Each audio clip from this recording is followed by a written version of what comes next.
बड़ी खबर आ रही है इस वक्त की भोपाल से। आपको बता दें, बीजेपी और कांग्रेस के लिए अच्छी खबर है। भोजपुर विधानसभा सीट से कांग्रेस के उम्मीदवार सुरेंद्र पटवा को चुनाव आयोग से राहत मिल गई है। नामांकन पत्र पर आपत्तियों को खारिज कर दिया गया है। सुरेंद्र पटवा के खिलाफ लगाई गई थी आपत्ति, जानकारी छिपाने को लेकर शिकायत हुई थी। आपत्तियों को अब खारिज कर दिया गया है। सुरेंद्र पटवा बीजेपी से चुनाव लड़ सकेंगे। अब कांग्रेस नेता अजय सिंह को लेकर आपत्ति भी हुई थी, जिसको अब खारिज कर दी गई है। अजय सिंह के शपथ पत्र और पत्नी की अचल संपत्ति को लेकर आपत्ति लगाई गई थी। चुनाव आयोग ने आपत्ति को खारिज कर दिया है। कांग्रेस के अधिकृत उम्मीदवार के तौर पर अजय सिंह अब चुनाव लड़ सकेंगे, यानी कि बीजेपी और कांग्रेस दोनों के लिए ही राहत भरी खबर है ये। अजय सिंह जो कि कांग्रेस से चुनाव लड़ सकेंगे और दूसरी चीज सुरेंद्र पटवा जो कि बीजेपी से चुनाव लड़ सकेंगे। अब दोनों को ही लेकर नामांकन पत्र होल्ड पर कर दिया गया था, अब दोनों के लिए ही राहत भरी खबर है। इससे पहले आपको बता दें कि 900 से ज्यादा ऐसे नामांकन पत्र हैं जिनको निरस्त कर दिया गया, जिनके लिए कानूनी मान्यता नहीं मानी गई और इसीलिए ये एक्शन लिया गया था। फिलहाल आपको बता दें कि 3 ऐसे नेता, 3 ऐसे प्रत्याशी जिनके नाम हम आपको दिखा रहे थे, सुरेंद्र पटवा का नाम, अजय सिंह का नाम हम आपको बता रहे थे, जिनके नामांकन पत्र को होल्ड किया गया था, अब उन्हें रिलीज कर दिया जाएगा। इसी के साथ कांग्रेस और बीजेपी दोनों के लिए ही राहत की खबर है कि दोनों के ही प्रत्याशियों के नामांकन पत्र जो होल्ड किए गए थे अब उन्हें रिलीज कर दिया जाएगा। तो बड़ी बात, बड़ी खबर, राहत भरी खबर है ये। और ऐसे में चुनाव आयोग की तरफ से लगातार जांच जारी थी इस मामले में, तो बीजेपी और कांग्रेस दोनों के लिए ही अच्छी खबर है। एक तरफ जहां बीजेपी के लिए सुरेंद्र पटवा को चुनाव आयोग से राहत मिल गई है, क्योंकि नामांकन पत्र पर आपत्तियों को खारिज कर दिया गया है। सुरेंद्र पटवा के खिलाफ आपत्ति लगाई गई थी, जानकारी छिपाने की लेकर शिकायत हुई थी। आपत्तियों को अब खारिज कर दिया गया है चुनाव आयोग की तरफ से। सुरेंद्र पटवा बीजेपी से अब चुनाव लड़ सकेंगे। तो दूसरी तरफ कांग्रेस के लिए इसलिए अच्छी बात है कि कांग्रेस नेता अजय सिंह को लेकर भी नामांकन पत्र होल्ड किया गया था। अब ऐसे में ये राहत की बात है। सुरेंद्र पटवा जी हमारे साथ जुड़ गए हैं। सुरेंद्र पटवा जी, बहुत स्वागत है आपका न्यूज 18 पर। बहुत खुशी की बात, राहत की बात, अब आप चुनाव लड़ सकते हैं सुरेंद्र जी। मुझे तो पहले भी मालूम था ये सारे आरोप निराधार थे, इन आरोप में कोई सत्यता नहीं थी। और कुल मिलाकर मेरे जो सामने उम्मीदवार हैं वो चुनाव जिस तरीके से लड़ रहे हैं वो तरीका ठीक नहीं है उनका। धरातल पे जो लड़ाई होना चाहिए, जनता के बीच में 33 साल बाद आए हैं वो, उनको लगा कि इस तरह से नहीं तो इस तरह से चुनाव जीत जाएंगे। अच्छा सुरेंद्र जी, आरोप ये लग रहे थे कि जानकारियां छिपाई गई हैं आपकी तरफ से, जानकारियां जो अहम जानकारियां हैं वो दी नहीं गई हैं, ये आरोप क्यों लग रहे थे? देखिए, शपथ पत्र देने का मतलब होता है हमारी पूरी लीगल टीम ने वेरीफाई करके और सारी जानकारी दी है। और मैं ये कहना चाहूंगा उन लोगों की लीगल टीम को कि वो खुद भी सत्यता को देखते हुए हमारे ऊपर आरोप लगाते। आरोप भी निराधार थे और उसमें कोई सत्यता नहीं थी। कुल मिलाकर अगर आरोपों में सत्यता होती तो आज हमारा फॉर्म रिजेक्ट हो जाता। लेकिन सुरेंद्र जी, आपको क्या लगता है कि आरोप कौन लगा रहा था? देखिए, ये तो जाहिर है, हमारे सामने कांग्रेस के उम्मीदवार राजकुमार पटेल जी खड़े हुए हैं, आरोप उन्होंने लगाए और जवाब हम लोगों ने दिया है। लेकिन देखिए, कांग्रेस के खुद भी प्रत्याशी अजय सिंह भी मुश्किलों में थे। जी जी जी। लेकिन उनको भी अब हरी झंडी मिल गई है, अब वो भी लड़ सकते हैं। ठीक है ना, मैं उनको भी बधाई देता हूँ, अजय सिंह जी को भी बधाई देता हूँ। ये वहाँ का अलग मामला होगा, लेकिन जहाँ तक हमारे क्षेत्र का मामला है, हमारा यही कहना है कि सत्य परेशान हो सकता, पराजित नहीं हो सकता। और अगर कहीं न कहीं चुनाव अगर धरातल पे लड़ा जाएगा तो उसमें ज्यादा अच्छा रहेगा। इस बार क्या संदेश देंगे चुनावी मैदान से सुरेंद्र जी? आवाज नहीं है आपकी, क्या कह रहे हैं? इस बार चुनावी मैदान से क्या संदेश देंगे?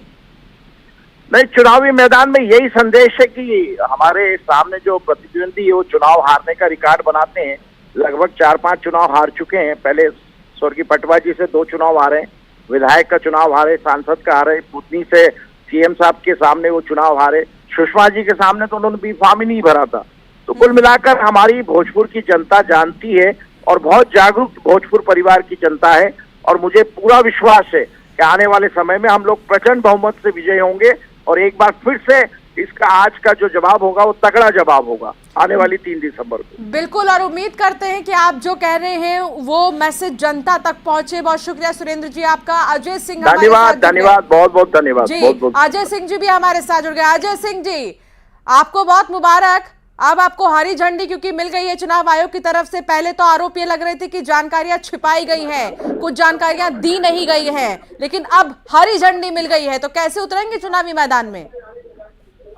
देखिए, ये हमारे प्रतिद्वंदी लोग जो है, इनके परिवार में 7-8 वकील हैं और इन्होंने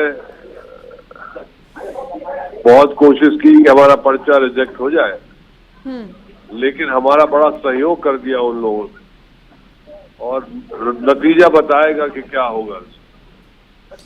अजय सिंह जी, आरोप क्यों लग रहे थे जानकारी छिपाने के?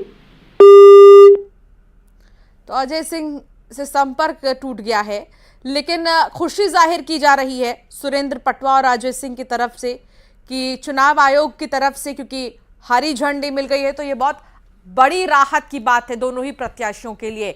अनुराग श्रीवास्तव हमारे संवाददाता साथ जुड़ गए हैं। अनुराग, चाहे वो सुरेंद्र पटवा हो या अजय सिंह, दोनों को ही अब राहत मिली है, लेकिन राहुल लोधी का क्या होगा? देखिए, राहुल लोधी को लेकर अभी तक जानकारी नहीं है। कुछ ही देर के बाद स्थिति साफ हो जाएगी कि उनके मामले को लेकर आयोग की तरफ से क्या फैसला लिया गया है। रिटर्निंग ऑफिसर के सामने उन्होंने जो पक्ष रखा है उसको लेकर क्या फैसला लिया गया है। लेकिन बीजेपी और कांग्रेस के लिए ये अच्छी खबर कही जा सकती है कि नामांकन की छटनी के बाद जो आपत्तियां लगाई गई थी उस पर सुनवाई का मौका दोनों को दिया गया था। पक्ष रखने के लिए चुनाव आयोग की तरफ से कहा गया था और आज सुबह 11 बजे का समय निर्धारित हुआ था और जो उम्मीदवार है उनकी तरफ से जो अपना पक्ष रखा गया उससे चुनाव आयोग रिटर्निंग ऑफिसर है वो संतुष्ट नजर आया और उसके बाद जो आपत्तियां लगाई गई थी उनको खारिज कर दिया गया। तो भोजपुर सीट से ये बीजेपी के लिए अच्छी खबर है कि सुरेंद्र पटवा को लेकर जो आपत्तियां लगाई गई थी, यदि वो आपत्तियां मंजूर थी तो उनका चुनाव लड़ना मुश्किल हो जाता और एक तरीके से भोजपुर सीट पर कांग्रेस को वॉकओवर मिल जाता। लेकिन अब वहां पर मुकाबला होगा और इसी तरीके से चुरहट की हम बात करें तो अजय सिंह के जो नामांकन के साथ जानकारी दी गई थी उसको लेकर भी आपत्ति दर्ज की गई थी, लेकिन रिटर्निंग ऑफिसर ने उन आपत्तियों को भी खारिज कर दिया, यानी कि अजय सिंह भी अब चुनाव लड़ सकेंगे। तो ये बीजेपी और कांग्रेस के लिए अच्छी खबर कही जा सकती है, क्योंकि यदि किसी हालात में नामांकन पत्र के साथ जो आपत्तियां लगाई गई थी उनको यदि स्वीकार कर लिया जाता और वो आपत्तियां सही पाई जाती तो दोनों नेताओं के चुनाव लड़ने पर संकट खड़ा हो सकता था। बिल्कुल अनुराग, और ऐसे में देखिए पार्टी के लिए भी ये मुसीबत का सबब बन जाता अगर दोनों को हरी झंडी नहीं मिलती चुनाव आयोग की तरफ से, और इसका बहुत बड़ा असर वोटर्स पर भी जाता। ये पहले 2009 में भी हो चुका है कि जब सुषमा स्वराज के खिलाफ बी फॉर्म की कॉपी लगाने पर राजकुमार पटेल का जो नामांकन है वो खारिज कर दिया गया था।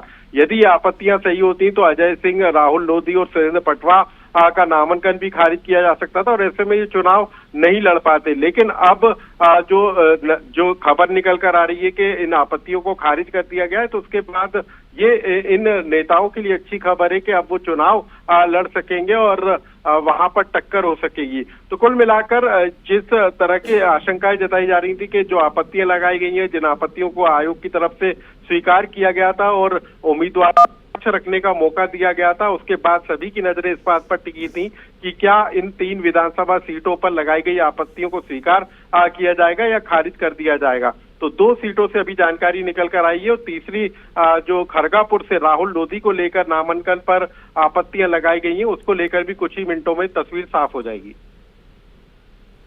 बहुत शुक्रिया अनुराग जानकारी साझा करने के लिए।